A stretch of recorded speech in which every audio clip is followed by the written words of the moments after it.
So, what you're looking at right here is a bowl of Lu Rou Fan. But trust me, it's so much more than just braised pork over rice. This is pretty much Taiwan's unofficial national dish. It's a cultural icon that tells this incredible story of ingenuity, family, and just unbelievable flavor. So in this explainer, we're going to dive deep and uncover the secrets behind this glistening, comforting masterpiece. And that brings us to the big question, right? How on earth did a dish that started out as humble leftover scraps of pork become a national treasure? Well, the answer is a pretty fascinating journey into history and some serious culinary brilliance. To really understand Lu Rou Fan, we have to kind of rewind the clock. We need to go back to a time that was all about making the most out of very little. This isn't just a recipe we're talking about, it's a story of survival. And at the very heart of this story is this core Taiwanese philosophy, sishi. It's this beautiful principle of cherishing your food, valuing every single ingredient, and making sure that absolutely nothing, and I mean nothing, goes to waste. This idea, right here, is the real driving force behind why Lu Rou Fan even exists. You see, this whole thing was born out of pure necessity. In post-war Taiwan, big, fancy cuts of meat were a huge luxury. But resourceful home cooks, we're talking mothers and grandmothers, they saw potential where other people saw trash. The pork skin, the fat, all the little bits and pieces left over, they refused to let any of it be wasted. And what they did next was, well, it was basically culinary magic.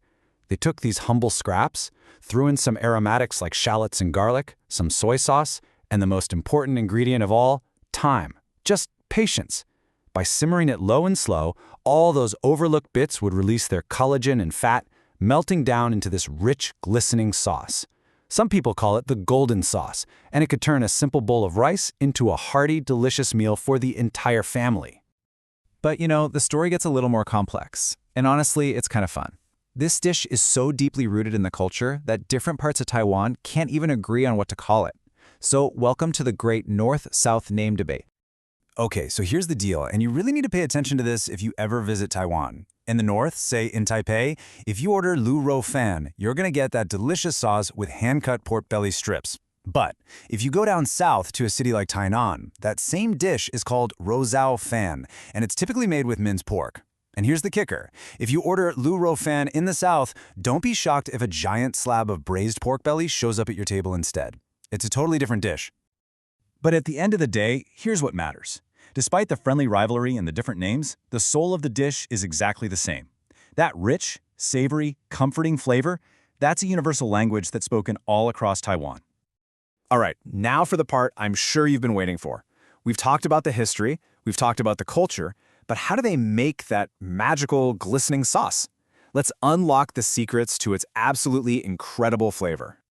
It all, and I mean all, starts with the right foundation. First up, the soul of the dish, skin-on pork belly. And it has to be hand-cut, not put through a grinder. That's how you get that perfect, collagen-rich texture. Then come the aromatics, the three treasures. And of these three, the minced red shallots are the absolute star of the show. They provide that classic, unmistakable Taiwanese flavor. It's just not the same without them. Now, the process itself is more like a ritual. First, you render the pork belly in its own fat until it gets a little bit crispy. You're building your first layer of flavor right there. Then you caramelize sugar right in that pork fat to get this beautiful deep amber color. Next, and this part is so crucial, you sear the soy sauce in that hot pan. You're waking up its aroma before you add any liquid. And finally, it's all about a slow simmer, for at least an hour, just letting all those flavors get to know each other and letting the pork become incredibly tender.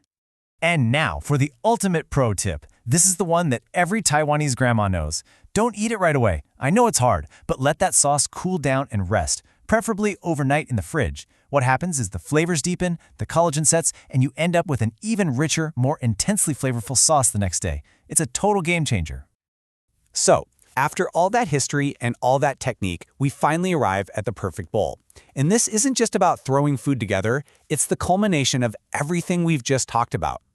And this is what it all leads to. You've got this foundation of perfectly springy white rice, then you add a generous ladle of that glistening pork, and you watch that rich sauce just seep into every single grain. And of course, you can't forget the classic companions, a perfectly tender braised egg, and maybe a side of pickled veggies for a little crunch and acidity.